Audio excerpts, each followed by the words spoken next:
Okay, so this is the truffle shuffle. Cards begin new deck order,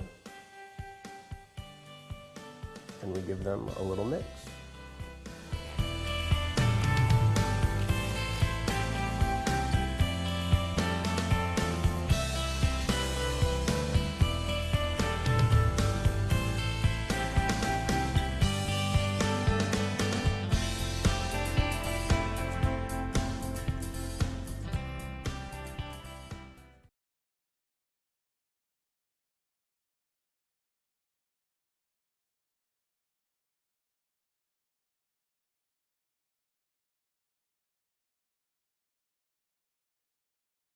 Okay, so this is the explanation for the truffle shuffle. I'd first like to point out what this shuffle accomplishes. The cards are actually being cut during the shuffle. The way I do it, I like that the bottom card changes. A third of the packet is just being placed on top of the other 2/3. So by the end of the shuffle, the end of one shuffle, you have completed one cut of the deck. We'll show you how to do that so you don't have to cut the deck if you don't want to. I just prefer it so the bottom card changes, increases the illusion.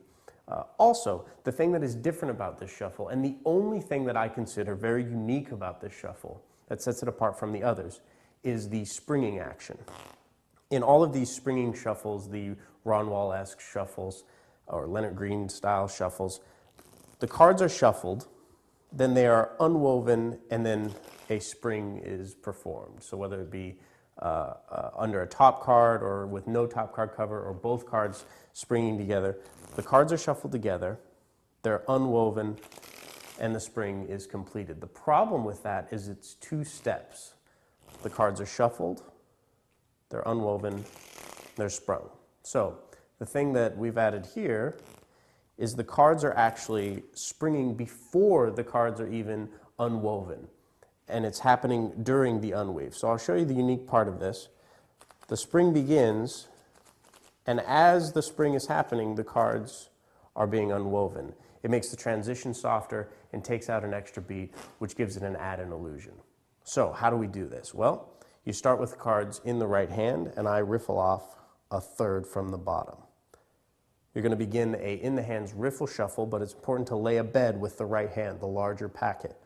So you lay that bed, and you shuffle off. Now I'm shuffling the outer corners together, the corners closest to you, or the spectator in this case. And as long as you have a bed there and the outer corners are shuffled together, you should be looking at an upside down V, or for you, it's a regular V.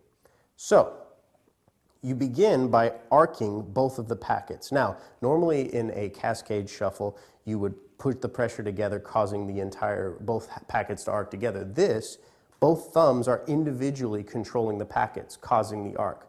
So you're doing this individually with each packet. But together, it looks like the arc is caused because of the 2 packets being together. So again, shuffle together, you arc the cards. Now, the fingers are underneath to catch the cards, like so. They're going to see that it started to catch it already. And what's going to happen is you begin the springing action with the right thumb, and the cards get unwoven as you continue to spring. And that is a quick overview of what's about to happen. We'll break it down into steps now so it's easier to follow.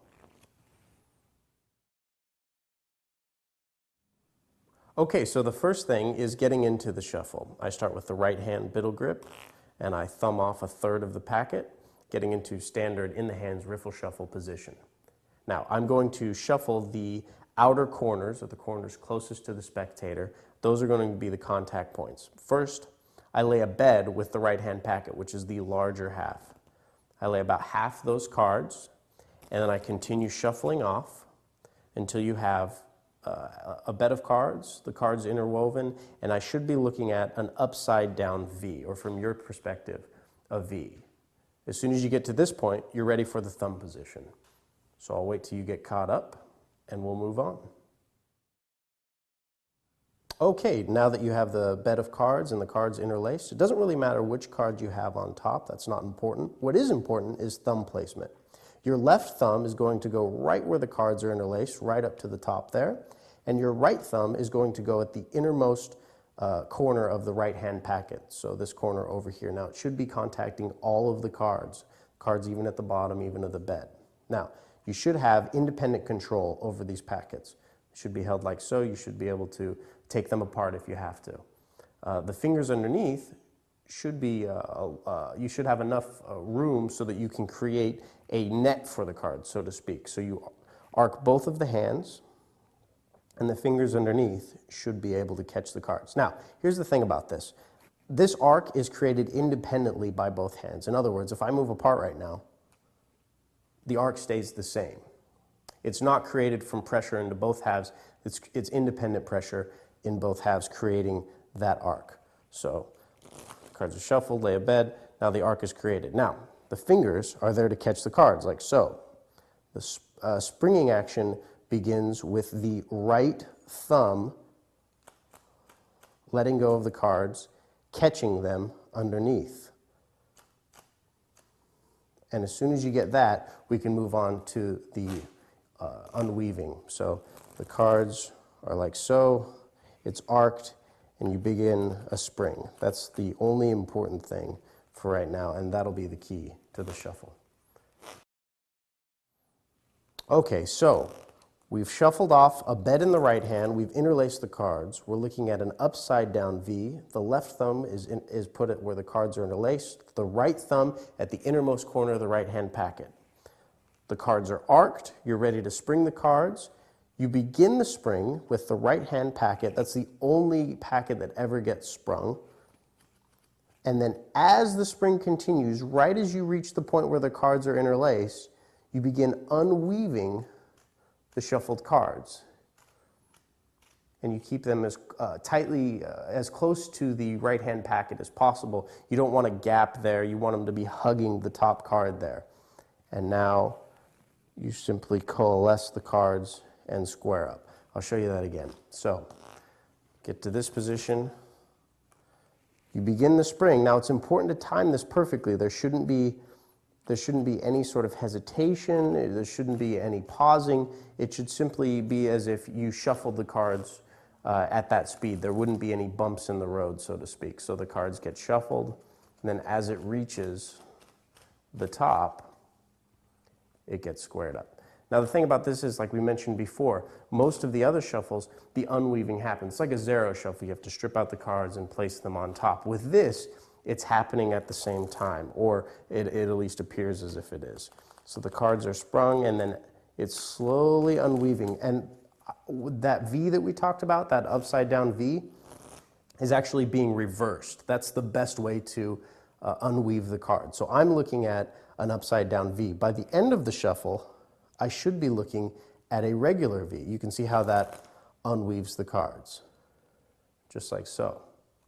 So I'll do it again.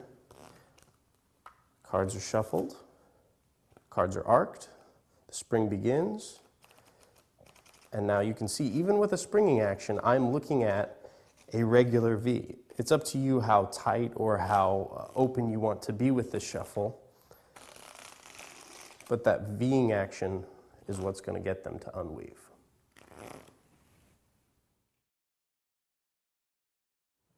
Okay, so there's a lot of girls out there who are going to want to do this and keep the deck in new deck order and not have to resort to some man work to get it back there. So we'll go over that for you people.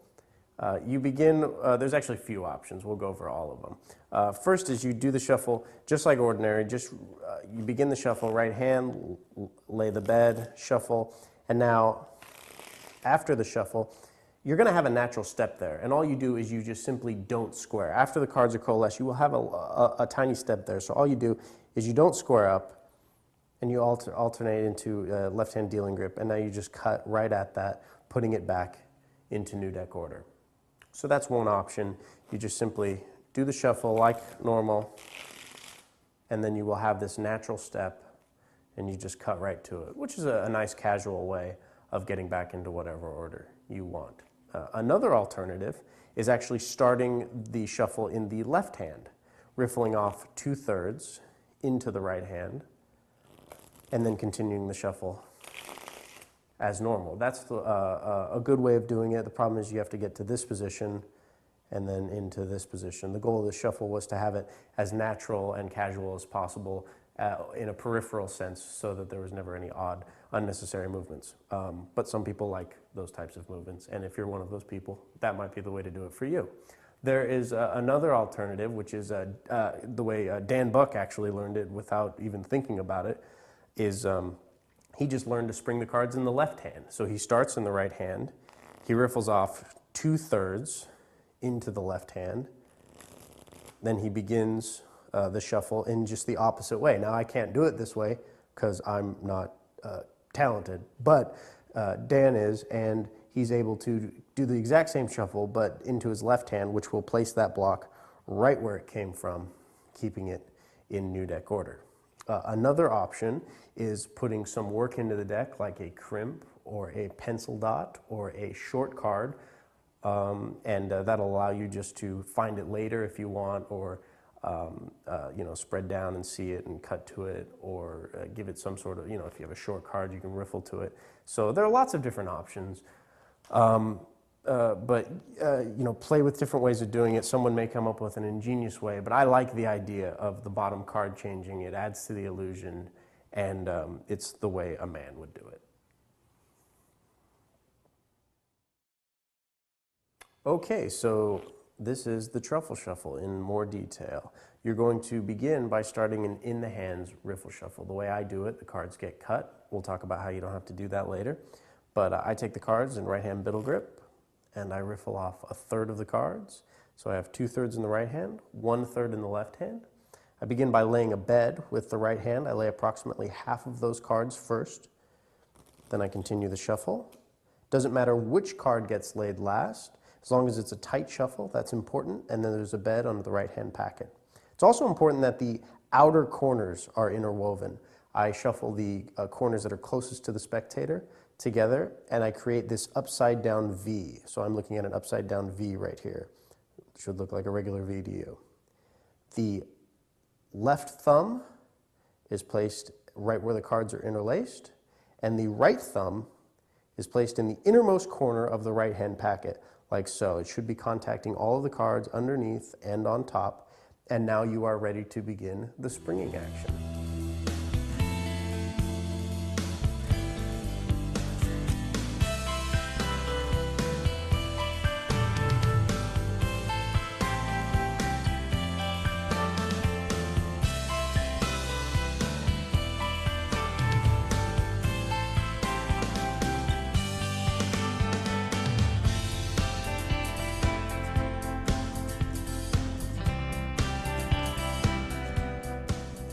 Here's an angle that'll allow you to see the V and the unweaving a little bit better. So you start, and I'm looking at an upside down V.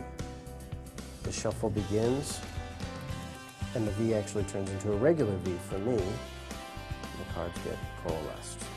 So again,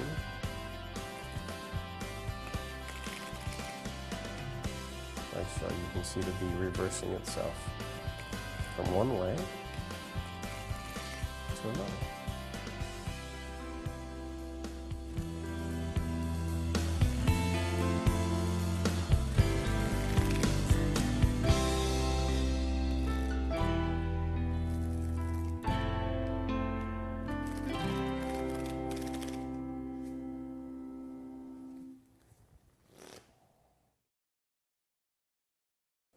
This shuffle actually came from Steve Forty showing me an in the hands table shuffle, and that actually cuts the deck just like this one. I simply added the spring to it. So it actually didn't come from the typical Ron Wall, Leonard Green, Jerry Andrus spring type shuffles that have become popular. It actually came from something I saw Steve Forty do. Benjamin Earl from England, a good friend of mine, came up with his psychological shuffle, which is very similar to this in the sense that 1/3 is shuffled into 2/3. The packets are stripped out, and the right hand does all of the springing only. In my version, just like Ben's, only the right hand does the springing action. The main difference, which is also the main thing that I think is an attribute and the addition to the world of Magic, is the springing occurs before the cards are unwoven. Meaning in most shuffles, the cards are unwoven and then sprung. The move or the action of unweaving the cards actually takes place during the springing action, which I think is its strongest attribute and what gives it the best illusion.